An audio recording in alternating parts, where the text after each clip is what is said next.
নবযুগ degree college online ক্লাসে সবাইকে স্বাগতম। আমি মোহাম্মদ আবুল হোসেন, প্রভাষক ব্যবস্থাপনা। আজকে আমি যেই ব্যাপারটা নিয়ে আলোচনা করব, যে চ্যাপ্টারটা নিয়ে আলোচনা করব, এই চ্যাপ্টারটা এইচএসসি বিএম শাখার মানব সম্পদ ব্যবস্থাপনা প্রথম পত্রের ৩য় অধ্যায় মানব সম্পদ সংগ্রহ ও নির্বাচন এবং এইচএসসি জেনারেল ব্যবসা সংগঠন ও ব্যবস্থাপনা ২য় পত্রের ৫ম অধ্যায় কর্মী সংস্থান এর সাথে জড়িত। এই দুইটা চ্যাপ্টারই সাথে রিলেটেড। আজকে যে প্রশ্নটা নিয়ে আমি আলোচনা করব, তো সবার আগে আমরা জেনে নিই মানব সম্পদ ব্যবস্থাপনা কাকে বলে। তারপর আমরা মানব সম্পদ সংগ্রহ নির্বাচন নিয়ে কথা বলবো এবং ব্যবস্থাপনা কাকে বলে, শুধু ব্যবস্থাপনা কাকে বলে এবং মানব সম্পদ ব্যবস্থাপনা কাকে বলে, এগুলো নিয়ে একটা আলোচনা করব। তারপর আমরা নির্বাচন যে প্রসেস সেটা নিয়ে আলোচনা করব। ব্যবস্থাপনা কাকে বলে? প্রতিষ্ঠানে পূর্ব নির্ধারিত লক্ষ্য অর্জনে প্রতিষ্ঠানে নিয়োজিত কর্মীদের দ্বারা পূর্ব নির্ধারিত লক্ষ্য অনুসারে প্রতিষ্ঠানে নিয়োজিত কর্মীদের দ্বারা দক্ষতা ও ফলপ্রসূতার সাথে কাজ করিয়ে নেয়ার সামাজিক প্রক্রিয়াকে ব্যবস্থাপনা বলে। আমাদেরকে একটা জিনিস খেয়াল রাখতে হবে যে এখানে যে জিনিসটার উপরে জোর দেওয়া হচ্ছে সেটা হচ্ছে সামাজিক প্রক্রিয়া। একটা প্রতিষ্ঠানের পূর্ব নির্ধারিত লক্ষ্য থাকবে, সেই লক্ষ্য অনুযায়ী লক্ষ্য অর্জন করার জন্য সেই অনুযায়ী কাজ করবে প্রতিষ্ঠানের কর্মীবৃন্দ। কিন্তু এই যে পূর্ব নির্ধারিত লক্ষ্য অর্জনের প্রতিষ্ঠানে নিয়োজিত কর্মীদের দ্বারা কাজটা করায় নিতে হবে, এটা দক্ষতা ফলপ্রসূ কাজ করায় নেয়ার জন্য সামাজিকভাবে কাজটা করিয়ে নিতে হবে। সুতরাং পূর্ব নির্ধারিত লক্ষ্য অর্জনে প্রতিষ্ঠানে নিয়োজিত কর্মীদের দ্বারা দক্ষতা ফলপ্রসূ কাজ করে নেয়ার যে সামাজিক প্রক্রিয়া, এটাকেই ব্যবস্থাপনা বলা হয়ে থাকে। এখন প্রশ্ন হলো, মানব সম্পদ ব্যবস্থাপনাটা কি? একটি প্রতিষ্ঠানের চালিকা শক্তি হচ্ছে মানব সম্পদ। এই মানব সম্পদ পরিচালনা করার প্রক্রিয়াকে মানব সম্পদ ব্যবস্থাপনা বলে। এখন এই প্রতিটা প্রতিষ্ঠানেই মানব সম্পদ ব্যবস্থাপনা একটা ডিপার্টমেন্ট থাকে, যাকে বলা হয় HR department, human resource department. এই হিউম্যান রিসোর্স ডিপার্টমেন্টের যেই কর্মচারী বৃন্দ থাকে, তারা প্রতিষ্ঠানের অর্গানোগ্রাম অনুযায়ী কোথায় কি পরিমাণ ওয়ার্কার বা অফিসার, কি পরিমাণ মানব সম্পদ প্রয়োজন, সেই অর্গানোগ্রামের আলোকে তারা প্রতিষ্ঠানের থেকে রিকুইজিশন গ্রহণ করে বিভিন্ন ডিপার্টমেন্ট থেকে, এবং সে অনুযায়ী তারা কিন্তু ব্যবস্থা গ্রহণ করে থাকে। তো সার্বিক ব্যবস্থাপনা যে শাখা প্রতিষ্ঠানের মানব সম্পদ সংগ্রহ, নির্বাচন, উন্নয়ন ও সংরক্ষণ কাজে নিয়োজিত থাকে তাকে মানব সম্পদ ব্যবস্থাপনা বলে। মানব সম্পদ ডিপার্টমেন্টে যারা কাজ করে তাদের মেইন ভূমিকাটা হচ্ছে সেতু বন্ধন হিসেবে কাজ করা। এর প্রতিষ্ঠানের মালিক পক্ষ এবং কর্মচারী বা ওয়ার্কার যে লেভেলটা, এদের মধ্যকার একটা সেতু বন্ধন হিসেবে কাজ করে। মালিক পক্ষ কর্মচারী থেকে বা তার ওয়ার্কার থেকে কি আশা করতেছে এবং ওয়ার্কাররা বা কর্মচারী বৃন্দ তারা ওই কাজের বিনিময়ে মালিক থেকে কি এক্সপেক্ট করতেছে, এই দুইটা পক্ষের মধ্যে সেতু বন্ধন হিসেবে হিউম্যান রিসোর্স ডিপার্টমেন্টে কাজ করে। হিউম্যান রিসোর্স ডিপার্টমেন্টে যে যারা কাজ করে তারা মেইনলি মালিকের তথ্যটা ওয়ার্কারের মধ্যে পৌঁছায় দেয়, কিভাবে তারা কাজ করতে হবে, কোন লক্ষ্যে তারা কাজ করবে, ম্যানেজমেন্টের মাধ্যমে।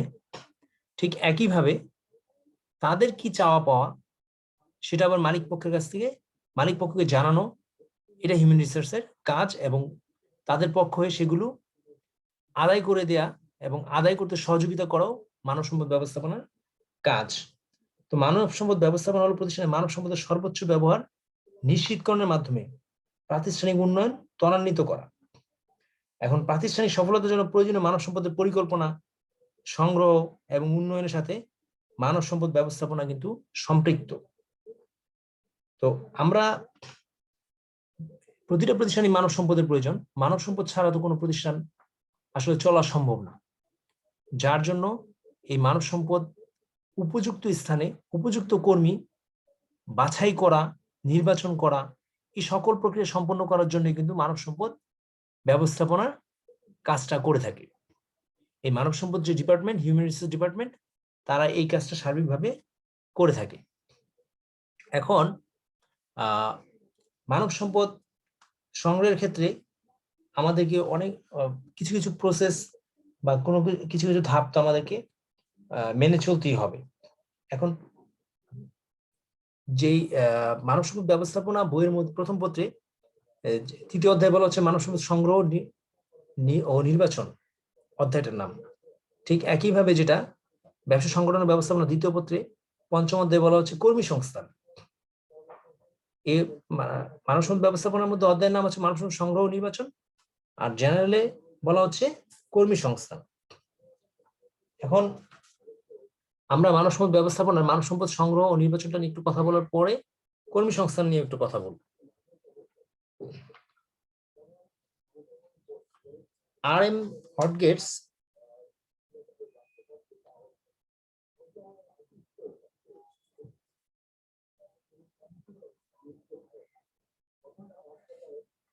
মানব সম্পদ ব্যবস্থাপনার যারা দায়িত্বে থাকে তারা ওয়ার্কারকে বিভিন্নভাবে বা যারা মেইনলি জব করার জন্য চেষ্টা করে বা বিভিন্ন সোর্স থেকে চেষ্টা করে বিভিন্নভাবে তারা ওই জানার জন্য, তাদেরকে বিভিন্ন সুযোগ সুবিধা দিয়ে রিকুইজিশন অ্যারাইজ করে তাদেরকে ইনফ্লুয়েন্স করে অ্যাপ্লাই করার জন্য। এখন মানব সম্পদ সংগ্রহটা কি আগে মেইনলি আমাদেরকে জানতে হবে।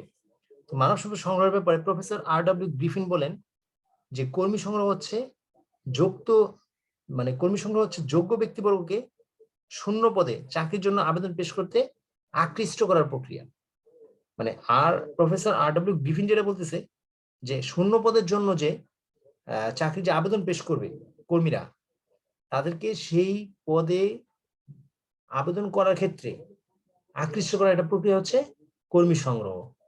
এখন এই আকৃষ্ট করার উপায়টা কিভাবে, সেটা হচ্ছে ন্যায্য স্যালারির ব্যাপারটা আসবে, এখানে আদার্স সুযোগ সুবিধা আসবে, এখানে আর্থিক অনার্থিক বিভিন্ন সুযোগ সুবিধা তুলে ধরে একটা রিকুইজিশন রাইজ করতে হবে এবং সেই রিকুইজিশন বিজ্ঞাপন আকারে প্রদান করে তাদেরকে আকৃষ্ট করতে হবে সেই জায়গায় জব নেয়ার আগ্রহ সৃষ্টি করার মাধ্যমে। এই জন্য বলা হচ্ছে, প্রফেসর R.W. গ্রিফিন বলতেছেন যে কর্মী সংগ্রহ হচ্ছে যোগ্য ব্যক্তিবর্গকে শূন্য পদে চাকরির জন্য আবেদন পেশ করতে আকৃষ্ট করার একটা প্রক্রিয়া। এটা হচ্ছে কর্মী সংগ্রহ। তো আমরা কর্মী সংগ্রহের পাশাপাশি আরেকটা জিনিস আমাদেরকে খেয়াল রাখতে হবে যে কর্মী সংগ্রহ এবং কর্মী নির্বাচনটা কি। কর্মী নির্বাচনটা আমাদেরকে এর পাশাপাশি একটু খেয়াল রাখতে হবে। কর্মী নির্বাচনের ব্যাপারে SP রবিন্স ও কালচার আবার বলছেন যে সবচেয়ে সঠিক প্রার্থী নিয়োগের নিশ্চয়তা বিধানের জন্য চাকরির আবেদনকারী বাছাইয়ের প্রক্রিয়াকে নির্বাচন বলে। প্রথমত একটা প্রতিষ্ঠানে বিভিন্ন ডিপার্টমেন্ট যখন HR ডিপার্টমেন্টকে রিকুইজিশন প্রদান করে যে তার কোন সিচুয়েশনের জন্য কর্মী লাগবে, তখন HR ডিপার্টমেন্ট সেই রিকুইজিশন ওয়াইজ আগে দেখবে যে প্রতিষ্ঠানের অর্গানোগ্রাম অনুযায়ী সেখানে আদৌ কোনো ভ্যাকেন্ট আছে কিনা, কোনো কর্মী প্রয়োজন কিনা। যদি থাকে তখন তাকে কিন্তু একটা স্বাভাবিকভাবে একটা বিজ্ঞাপন দিতে হবে এই কর্মী সংগ্রহের জন্য। কর্মী আবেদন করবে সেই জন্য একটা বিজ্ঞাপন দিতে হবে, এবং বিজ্ঞাপন দিতে গেলে কি কি সুযোগ সুবিধা দেওয়া হবে, কত ঘন্টা তাকে ডিউটি করতে হবে, এই জিনিসগুলো তুলে ধরে বিজ্ঞাপনটা দিতে হয়। তো বিজ্ঞাপনটা যখন তুলে ধরে তখন সেটাকে আকর্ষণীয় ভাবে তুলে ধরতে হবে যাতে কর্মী আবেদন করতে আকৃষ্ট হয়। এইটা চলে যাচ্ছে মানব সম্পদ সংগ্রহের পর্যায়ের মধ্যে। এবং এই মানব সম্পদ সংগ্রহ করার পরে যেটা করতে হবে, তাদেরকে নির্বাচন করতে হবে। যারা আবেদন করবে যোগ্য এবং সবচেয়ে সঠিক প্রার্থী নিয়োগের নিশ্চয়তা বিধানের জন্য ওই চাকরির আবেদনকারী বাছাইয়ের প্রক্রিয়াকে নির্বাচন বলে অভিহিত করা হয়। তো এটা হচ্ছে মানব সম্পদ ব্যবস্থাপনার সাইড থেকে। এখন মানব সম্পদ ব্যবস্থাপনার এই চ্যাপ্টারের সাথে জেনারেলের যে কর্মী সংস্থান চ্যাপ্টারের সিমিলারিটি আছে। এখন আমরা জানবো যে কর্মী সংস্থানটা কি জিনিস। কর্মী সংস্থান করা মানে কি, কর্মীদের কর্মী ব্যবস্থা করার জায়গায় এখানে বোঝানো হচ্ছে। এখন কর্মী সংস্থানের ব্যাপারে R.M. হডগেটস বলছেন যে কর্মী সংগ্রহ, নির্বাচন, প্রশিক্ষণ এবং প্রাতিষ্ঠানিক কর্মীদের উন্নত করার একটি প্রক্রিয়া হচ্ছে কর্মী সংস্থান।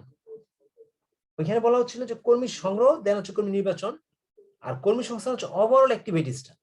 এখানে RM হটগেটসের মতো হচ্ছে কর্মী সংগ্রহ হবে প্রথমে, তারপর নির্বাচন, তারপর তাদেরকে প্রশিক্ষণ দিতে হবে, এবং প্রাতিষ্ঠানিক কর্মীদের উন্নত করার একটা প্রক্রিয়া হচ্ছে কর্মী সংস্থান।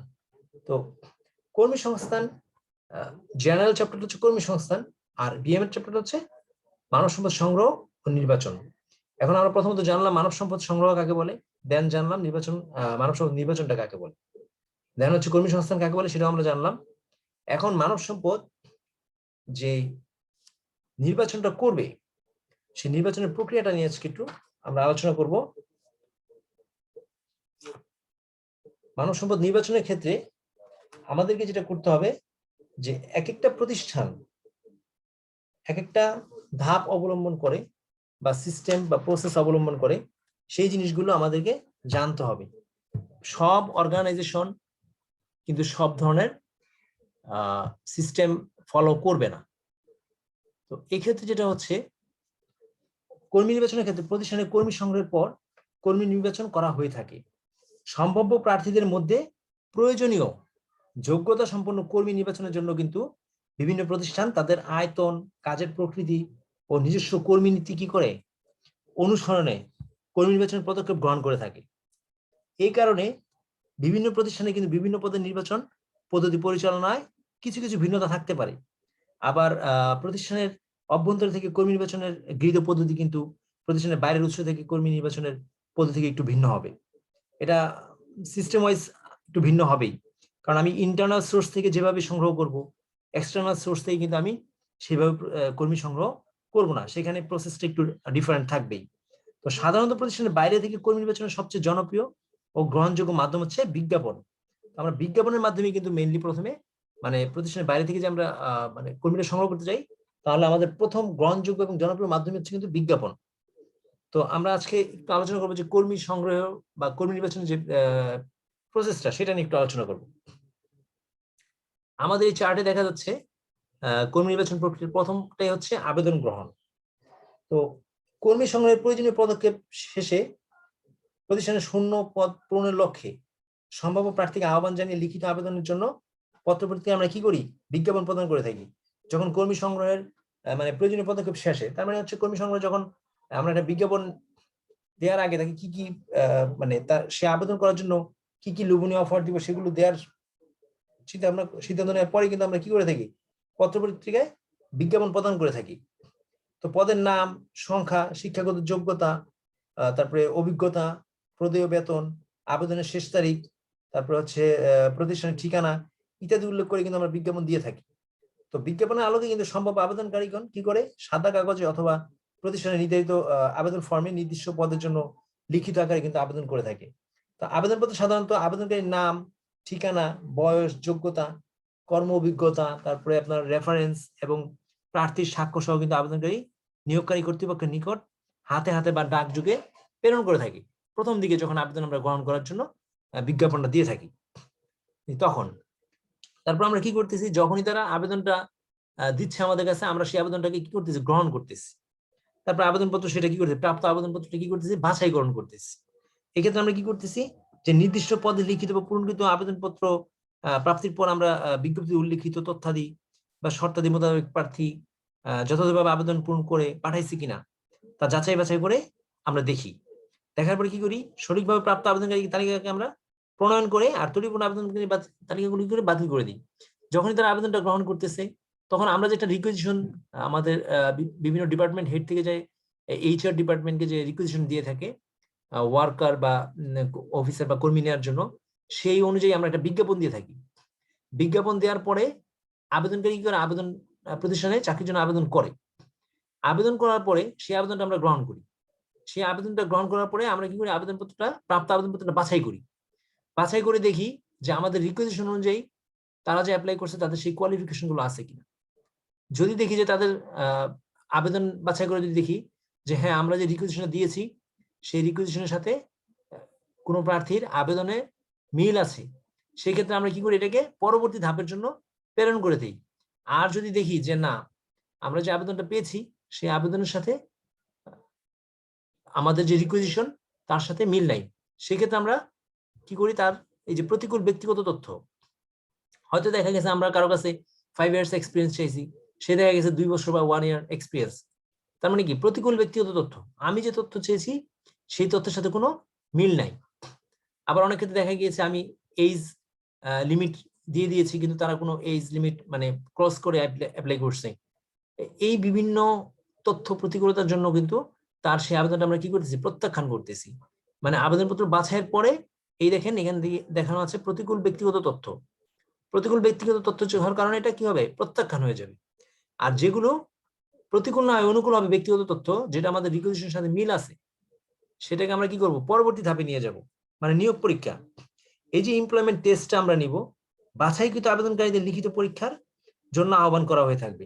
তো লিখিত পরীক্ষার মাধ্যমে প্রার্থীর জ্ঞান ও মেধায় যাচাই করা হয়। কোন কোন প্রতিষ্ঠান প্রার্থী কি করবে, লিখিত পরীক্ষা এবং চূড়ান্ত লিখিত পরীক্ষা গ্রহণ করবে। তো চূড়ান্ত লিখিত পরীক্ষা গ্রহণ করে থাকবে। তারপরে প্রতিভাবান কর্মী নির্বাচনে লিখিত পরীক্ষার মূল উদ্দেশ্য, আমরা যে মানে পরীক্ষাটা নিব, এটা আমাদের মেইন উদ্দেশ্য কিন্তু হচ্ছে প্রতিভাবান কর্মীটাকে নির্বাচন করে নিয়ে আসা। লিখিত পরীক্ষার মাধ্যমে প্রার্থীর সাধারণ জ্ঞান ও সার্বিক বিষয়গত জ্ঞান যাচাই করা দেখা হয়, কিন্তু লিখিত পরীক্ষায় অকৃতকার্য প্রার্থীদের নির্বাচন প্রক্রিয়া থেকে কি বাদ দিয়ে দেওয়া হবে।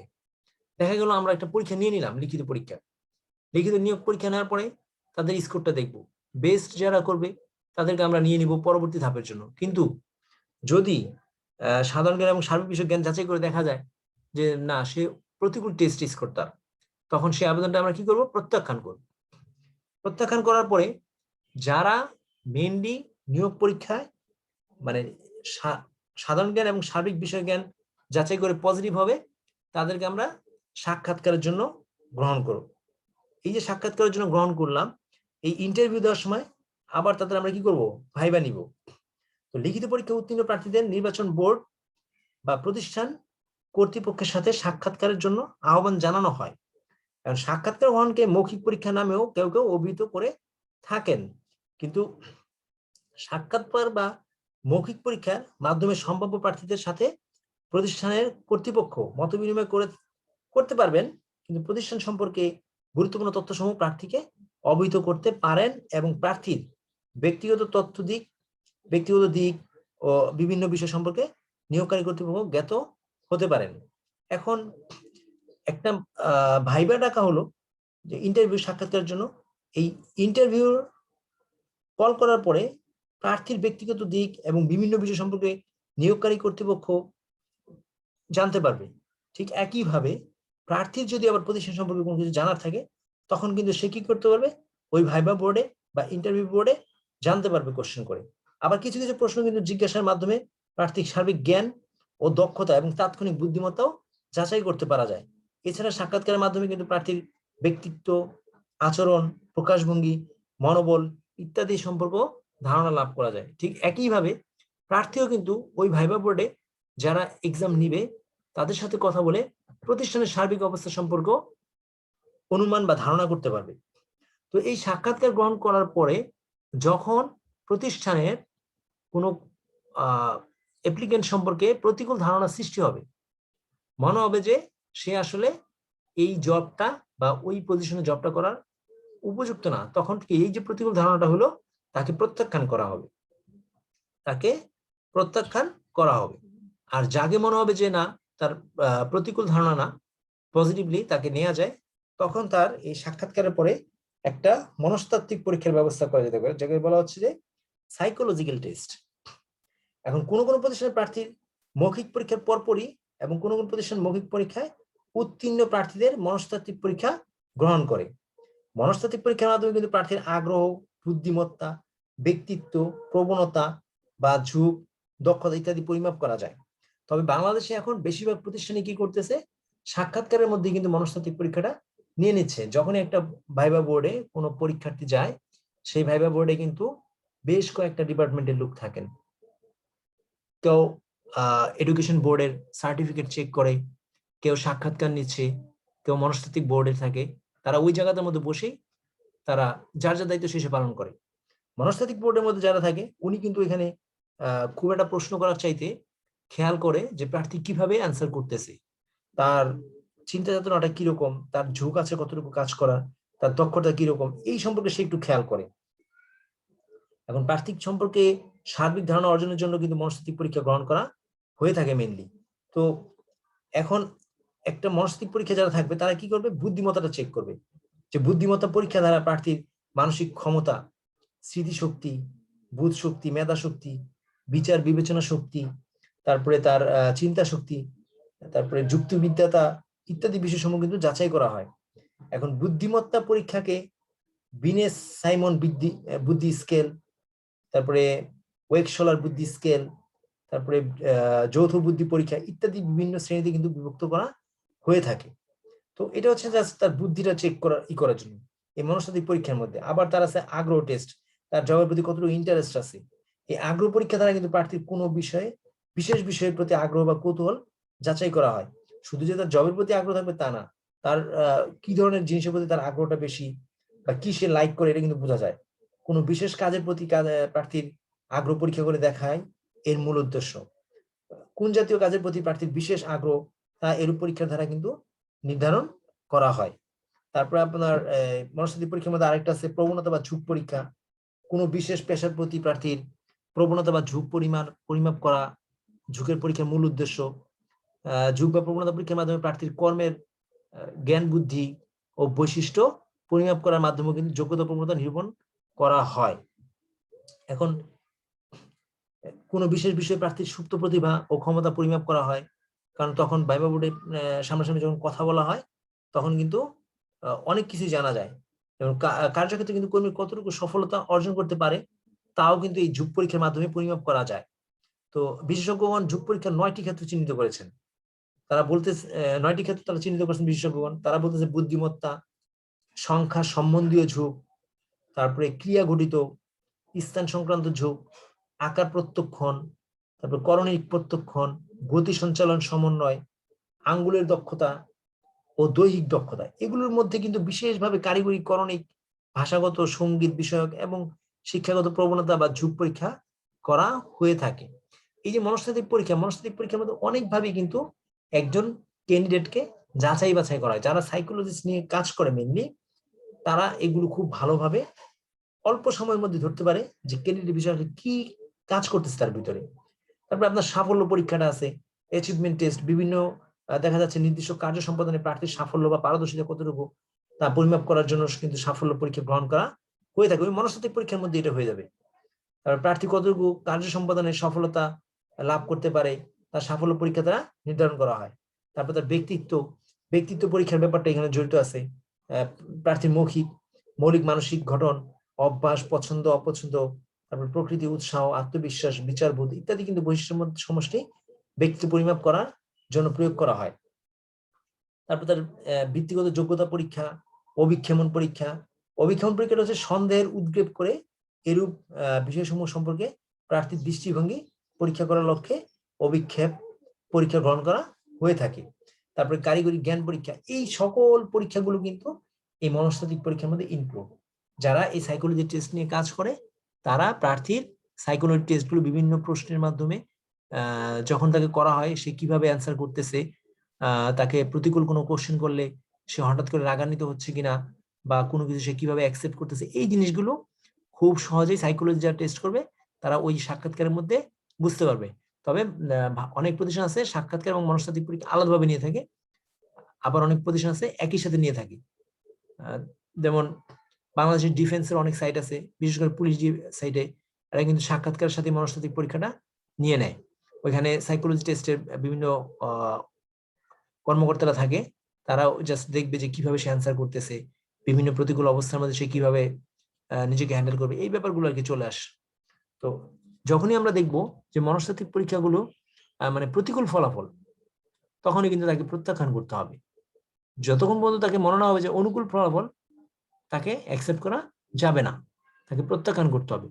যখন একজন প্রার্থী হতে আবেদন গ্রহণ, আবেদনপত্র বাছাই, নিয়োগ পরীক্ষা, সাক্ষাৎকার, মনস্তাত্ত্বিক সবগুলো ধাপ অতিক্রম করতে পারবে, দেন তার পরের ধাপে কি করতে হবে, পূর্ব ইতিহাস অনুসন্ধান করতে হবে। প্রতিটা কর্মীরই কিন্তু ইনভেস্টিগেশন হয়, তার প্রিভিয়াস হিস্ট্রি জানা হয়, তার ফ্যামিলি ব্যাকগ্রাউন্ড জানা হয়, মনস্তাত্ত্বিক পরীক্ষার উত্তীর্ণ প্রার্থীদের প্রাথমিকভাবে নির্বাচনের লক্ষ্যে প্রার্থীর পূর্ব ইতিহাস সম্পর্কে অনুসন্ধান করে সঠিক তথ্য সংগ্রহ করা হয়। প্রার্থীর আবেদনপত্রে উল্লিখিত রেফারেন্স বা পরিচয় সূত্র থেকে প্রার্থীর অতীত সম্পর্কিত বিভিন্ন বিষয় তথ্য সংগ্রহ করা হয়।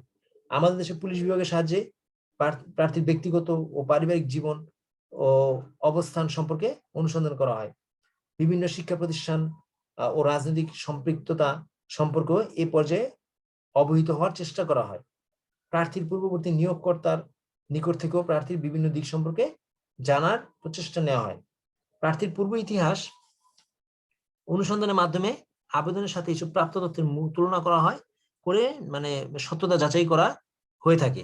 এখন এই যে আমরা পূর্ব ইতিহাসটা অনুসন্ধান করলাম, অনুসন্ধান করার পরে যদি আমরা দেখতে পারি যে প্রতিকূল পূর্ব ইতিহাস, তার মানে তার ব্যাকগ্রাউন্ড ইতিহাসটা ভালো না, সে হয়তো কোনো মামলা খেয়ে বসে আছে, ফৌজদারি মামলার আসামি, অথবা কোনো অকারেন্সের সাথে জড়িত, অথবা তার ফ্যামিলি কোনো অকারেন্সের সাথে জড়িত, এই পূর্ব ইতিহাসগুলো অনুসন্ধান করার পরে যদি প্রতিকূল পূর্ব ইতিহাস হয় তাহলে কি করতে হবে? প্রত্যাখ্যান করতে হবে। আর যদি মানে প্রতিকূল ইতিহাস না হয়, অনুকূল ইতিহাস হয়, তাহলে তাকে পরবর্তী ধাপ মানে প্রাথমিক নির্বাচনে নিয়ে যেতে হবে। এখন যখনই আমরা প্রাথমিক নির্বাচন করব তখন কিন্তু একটা জিনিস খেয়াল রাখতে হবে যে সবাইকে কিন্তু আমরা প্রাথমিক নির্বাচন করতে পারবো না। প্রাথমিকভাবে কিছু আমরা অপেক্ষমান তালিকার মধ্যে রাখবো। যারা নির্বাচিত হবে তাদের সবাইকে তো আমাদের পক্ষে নেওয়া সম্ভব হবে না। তাদের মধ্যে যারা খুব ভালো করছে তাদেরকে আমরা প্রাথমিকভাবে নির্বাচন করব, এবং বাকি কিছু আছে আমরা ওয়েটিং এর মধ্যে রাখবো।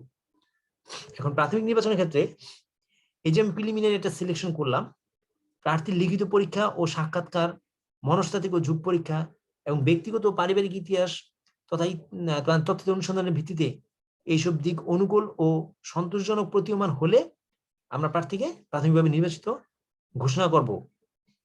তো প্রাথমিকভাবে নির্বাচিত প্রার্থীর একটি তালিকা প্রণয়ন করে অনুমোদনের জন্য নিয়োগ কর্তৃপক্ষের নিকট আমরা কি করব? প্রেরণ করব।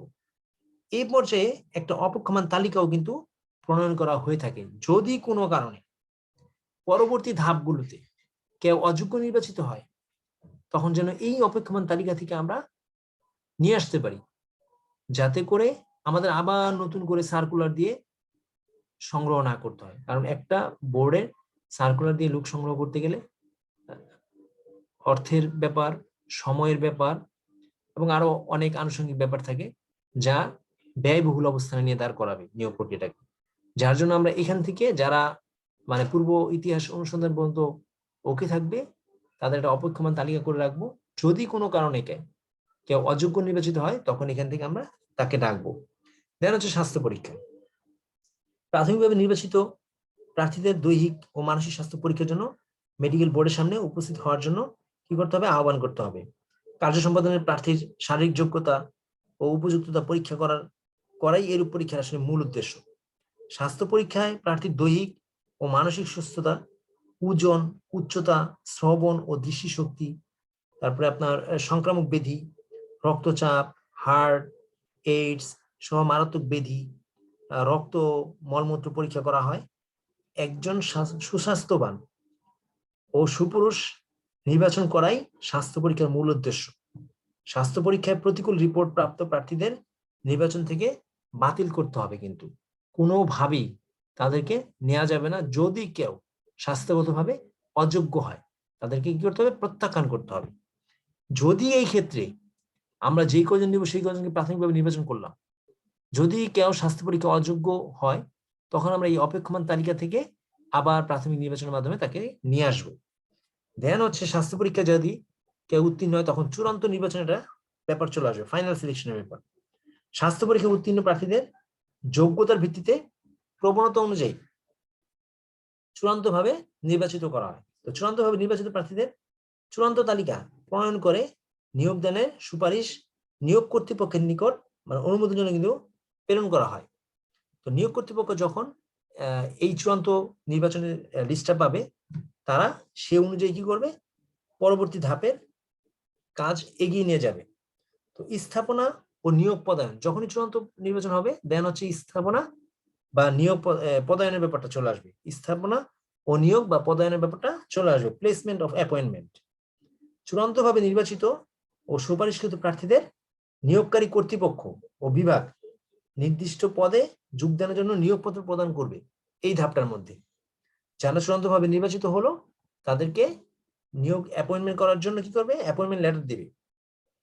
দেন নিয়োগপত্রে কাজ ও পদের নাম, কর্মস্থল, বেতন ভাতা ও আনুষঙ্গিক সুবিধাদি বর্ণনা এবং অন্যান্য কার্য শর্ত ও যোগাযোগের সময়সীমা উল্লেখপূর্বক প্রার্থীর অনুকূলে স্থায়ী ঠিকানায় প্রেরণ করা হবে, যেখানে তার বস কে হবে, তার রিপোর্টিং বস কে হবে, এগুলো সব মেনশন করা থাকবে।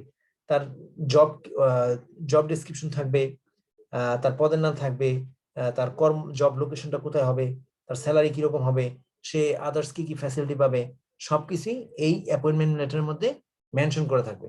দেন হচ্ছে যখন তাকে আমরা এই পদায়নটা দিব, দেন তার স্থায়ী ঠিকানা প্রেরণ করা হলো, প্রেরণ করার পরে সে এই জয়নিং রিপোর্টটা করবে। সে জয়েন করার পরে জয়নিং রিপোর্ট দিবে প্রতিষ্ঠানকে এবং প্রতিষ্ঠান সেই জয়নিং রিপোর্টটা গ্রহণ করবে।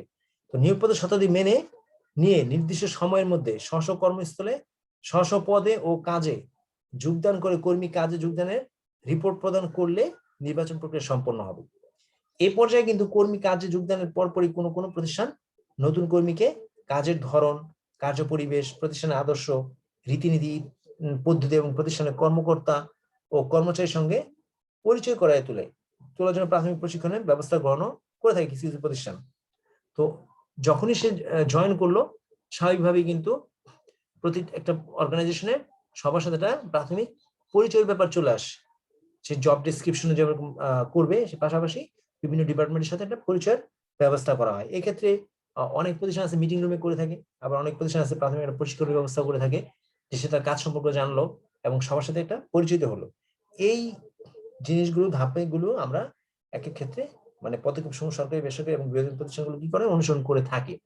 তবে অনেক প্রতিষ্ঠান আছে যারা এত বড় সাইকেল মেনটেন করে না। তারা দেখা যাচ্ছে প্রতিষ্ঠান ডিপার্টমেন্ট হেড থেকে তার কোন ডিপার্টমেন্টে কি পরিমাণ লোক লাগবে তারা একটা রিকুইজিশন প্রদান করতেছে। এইচআর ডিপার্টমেন্ট সেই রিকুইজিশনটা অ্যাকসেপ্ট করার পরে যথাযথ কর্তৃপক্ষের অ্যাপ্রুভাল আছে কিনা চেক করবে। চেক করার পাশাপাশি এটাও চেক করবে যে সে অর্গানাইজেশনের যে অর্গানোগ্রামটা আছে সেই অর্গানোগ্রামের মধ্যে এই ধরনের পোস্টের কোনো পজিশন আছে কিনা, যদি থেকে থাকে সেই পজিশনটা আদৌ খালি আছে কিনা। যদি খালি থাকে তাহলে সে ম্যান পাওয়ার পাবে। তখন অর্গানাইজেশনের যে এইচআর ডিপার্টমেন্ট আছে তারা বাকি প্রসেস গ্রহণ করে থাকে। তখন তারা বিজ্ঞাপন দেয়, বিজ্ঞাপন দেওয়ার পর আবেদন গ্রহণ করে বিভিন্ন পরীক্ষার ব্যবস্থা করে থাকে। পরীক্ষার ব্যবস্থা করার পরে ধীরে ধীরে তাদেরকে অ্যাপয়েন্টমেন্ট দেয় এবং যোগদানপত্র গ্রহণ করে। তো ওভারঅল ব্যাপার হচ্ছে যে স্বাস্থ্য পরীক্ষা পর্যন্ত আমরা জিনিস খেয়াল করবো যে স্বাস্থ্য পরীক্ষা পর্যন্ত এই যে আবেদনপত্র গ্রহণ এবং আবেদনপত্র বাছাই থেকে